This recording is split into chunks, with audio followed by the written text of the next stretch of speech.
I remember Nipunji, when we first met 3 years ago, not first met, but we just spent some time together at Jayeshway's house, and he told me this, he told me, he's like, Nemo, remember one thing, you know, as you walk on your journey, we're all walking on our journeys, he's like, surround yourself with noble friends. And that still sticks with me, and to me, that, you know, what I've experienced here in Ahmedabad, what everyone, I think, in this room kind of experiences in their own pockets of life, so powerful. You know, this retreat that you guys are doing right now, again, it's noble friends. It's friends of friends that have told you to come, and other beautiful souls that have put this all together. So those words of wisdom are just so powerful. It's enabled me to nurture my own self-growth, as Siddharth Bhai has mentioned, over the past 3 years. And I'm just trying to think, what can I maybe share in 5 minutes? And I think maybe one of the biggest lessons I learned on this little journey with these 16 children, you know, that we work together, and we're using performing arts as a tool, as almost a context for us to relate and develop a relationship and work towards a goal. That was kind of just the context, creating this show, this dance and drama show, covering a message of unity and love and oneness. But it was interesting because it was always being compared to a previous show that had been done, Ekta, which Manav Sadhana had done a very similar experiment called Ekta 10 years before. So when we were in the process of creating Ekatva, it was constant a reminder of, okay, what did we do in Ekta? And how do we do it? And how are we going to do this tour? So for me, the Gandhiji's quote is very beautiful. Best way to find ourselves is to lose ourselves in the service of others. And I knew that if this was going to be an experiment that was of any value, selfishly speaking, of any value to me, I had to grow in that process of actually working with these children and I think we got to unlock it so you can come in.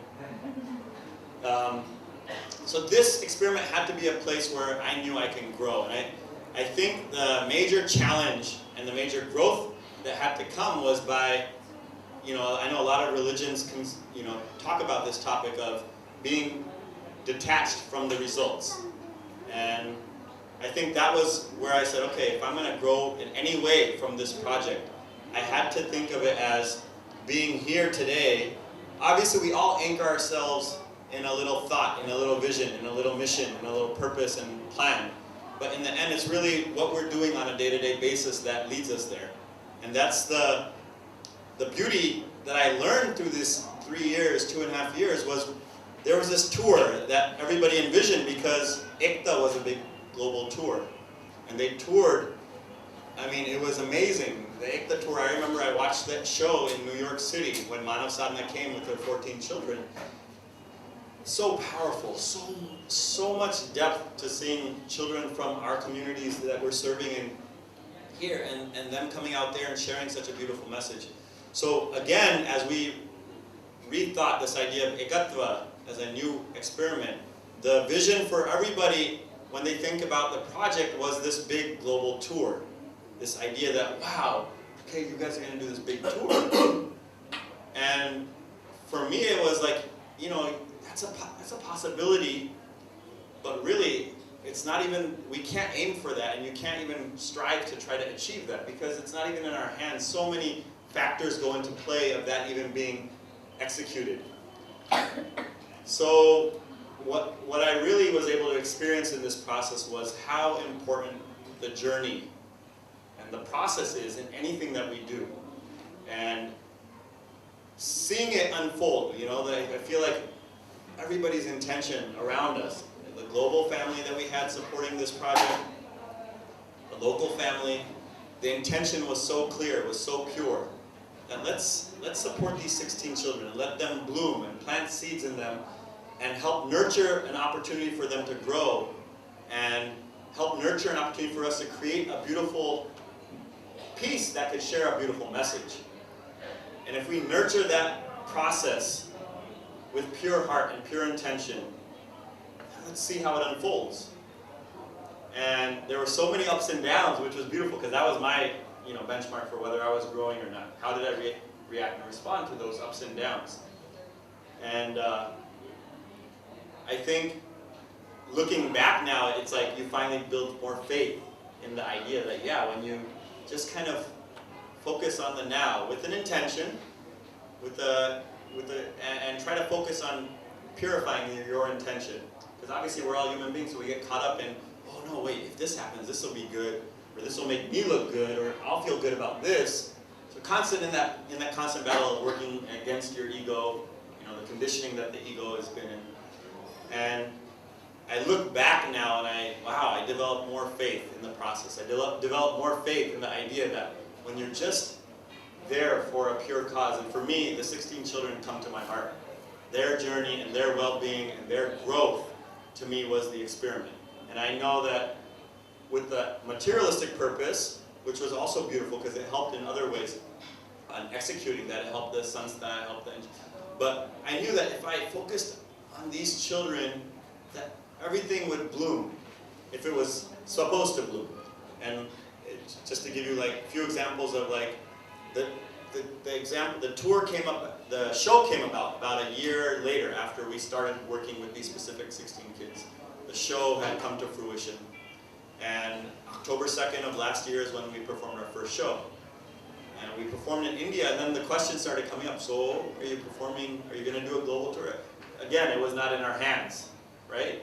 So yes, we'll try to apply for visas. We spent a lot of time on the passports, now let's try for the visas. Also, yeah, we'll try to get the global family involved to see if everybody's, ready to, in faith, create a tour that was based on maybe about an 80% rate of not getting the visas. But everybody came together, and I think they really supported, obviously, so much relationship with Manasana, so much trust and faith, and so much faith in the process of these kids growing. And we got to a place where, I don't have time to go into the detail of how the visas came about, but it was magical, and it was all God's work, truly. There's no way that a concurrence of events, starting with Madhuji, bringing the Consulate General to Ahmedabad, and then Siddharth Bhai, Madhuji, and a few of us giving him a tour, a little seed planted in his heart when he met those kids, to about 9 months later when he kind of somehow finagled some things around with his hands off, saying, oh, I didn't have anything to do with it, but the visa process somehow came together. And the same thing for the UK visa, which is a nightmare, but somehow after DNA testing all the kids and doing this and that funding came the same way. Magical family and friends from all over the world were just like, okay, well, don't worry, it'll all work out. And I remember like 3 months before the actual tour that we went on, we still didn't know we were going to go on tour until like a month before. But 2 months before, a friend phoned me, and he was like, how are you guys going to pay for the flights if you do get the visas in the next month? I said, I don't know, dude, I have that feeling it'll all work out somehow. And he's like, dude, that's not the way it works. I'm like, well, that's how I feel like it's gonna work, and if it doesn't, then I guess it's not meant to be. And he's like, no, you know what you need to do? You need to raise $30,000 online in the next 30 days, and I'll match that 30. He has a nonprofit. And it was just like the sign of how, okay, all these things started coming together when the need was for it to come together. And I look back and I'm like, wow, if I had targeted to try to achieve all these materialistic goals 2 years ago, and I set that as my mission statement, I need to do this tour, it needs to be 20 cities around the world, we need to raise $200,000, okay, I'm T-minus 2 years, where am I at on that process? Okay, we need to do this, we need to do that. If I started, if the seed of the project was that, guarantee that there would have never been a tour. Guarantee it. And if it was, it wouldn't have been a loving tour. It would have been a tour that was genetically manufactured. You talk about genetically manufactured food. But on the other hand, it was one of those things where we kind of just focused in on the process, and that was, I feel like, the beauty unfolded day to day with just, magical things. And now, again, they're not all good. There were so many struggles through the journey. I remember there was a day where, so I think I went for meditation and came back a few days, like 10 days later, and the karyakartas, our staff members that were part of the core family, they were just telling me like the kids are just in a bad space. They're fighting with each other. They're doing this. We went to practice at Vinay Mandir, and I remember asking the kids like, ask the kids, how are you guys feeling? And they're like, oh, it's okay, we're doing good. I was like, how many of you guys are talking about, and this was the feedback I got from the staff members, so how many of you guys are talking behind each other's back about each other in a negative way? And 15 of the kids raised their hand. I was like, and I was like, totally trying to take that space that we had created to talk about that instead of practicing as just a beautiful space because they were being honest. And then I asked them, how many of you just feel like disharmony? Just like total disharmony in the group. I mean, the show is about oneness, and how many of you actually feel disharmony? And 14 of the kids raised their hands. And so it was cool. It was a really amazing time. It was very sad for me because every time the kids got down on each other, that was the place where I felt like I was most attached. And I felt very hurt inside because I didn't want them to feel like that towards each other. But it was a turning point for us in a way because we kind of opened it up in the space of like, well, then what do you guys feel? Like, this environment wasn't made for that, and that's not our intention. It got to this message that we would love to share through a show. If we're not even practicing that ourselves, and not 100%, none of us are, but to whatever degree that we can try, then it's not worth doing. So kind of left it up in the air with them over the next few days. Say, hey, let's just take a break, guys. And in the next few days, let's get together. And you guys tell me, do you want to take a week break, month break? We can even, if it's becoming too much, because imagine kids practicing like the same dance over and over, every day for 6 months, and then, us nitpicking on, no, you can't go like that, you should go like that. Like all this stuff after a while just gets annoying. And if you're kids, your tolerance level is much low. So all this, the process was, 16 kids, 8 boys, 8 girls, always together. So kind of left it up to them, and they came back, and they were like, we're ready. And that was definitely a turning point in their coping with the struggles. There was, as everybody knows, there were so many ups and downs, and I think that was the beauty of it, is that became the focus. The tour somehow, again, like, no, not the tour, this person is hurting right now, or this person is fighting with this person, or this person is, feeling sad, or this, whatever it was. Those were the everyday moments. There was always 6 to 7 incidents that needed to be concerned for at that day with 16 kids, of their background and of their school and personal life, health, all this stuff. And day to day, that became this, I think, the magic of how they developed and how that inspired other people to help support, and how that connected all our global family to come. I mean, it was, I think, that journey, that process, and everything unfolded from there. So I guess that's the learning looking back, is like, even for myself, whatever I feel like I end up doing next, or whatever we all are doing, that journey, whatever you're kind of aiming for, I think it's good. It's good to aim out there and kind of have a vision to start off with. But then realizing that it's all going to change, one. So how ready are we for that change?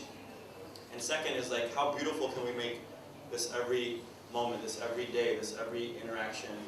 How optimal can we make that? And I think within we have to keep on working on ourselves to make sure that we're creating that optimal moment, and considering that how important the short term is versus always trying to get the result. So yeah, I think that was a beautiful journey, and sorry I didn't have anything planned, but that's kind of what I felt. I think one of the big things that I learned in that experiment with the Kathva. So thank you.